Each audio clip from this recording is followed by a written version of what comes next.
patay na lahat ng ilaw. Matutulog na kami, akit na kami sa taas. Tingnan nyo yung aming altar, madilim. Lalagay muna ako ng ilaw. Ito yung ilaw na nilalagay ko dyan. Doon sa taas yung kanyang lagayan, nadikit ko na. So, hindi ko na siya doon ilalagay. Dito ko na lang ilalagay. Ayan. May tatlong mood pala yung kulay niya. Dito ko ilalagay sa altar namin para mayroong liwanag yung altar namin. May ilaw na sila. And then, itong isa naman, ilalagay ko naman doon sa may dan. So, punta lang ako doon.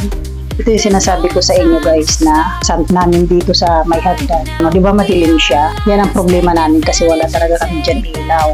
Hindi ko siya ididikit. Gusto ko, pag dinikit ko siya ay maayos. Salamin ng katabi niya. So, ilalagay ko na lang sa taas. Dito ko lang ilalagay. Hindi ko na siya ididikit para may liwanag. Mas maganda sana dito eh. Sa kanya ba sa taas kasi wala pa akong hagdan. Ay, liwanag na siya. So, ayan, nailaw na ako dyan. And doon sa aming altar. Ayan, papatayin ko lang yung ilaw dito sa mga TV.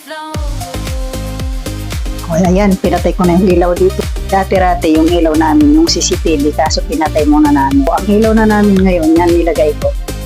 So ayan, sa may hagdan, and then doon sa may altar. Di ba maliwanag na yung sakto ko doon sa may hagdan, dito rin sa aking altar.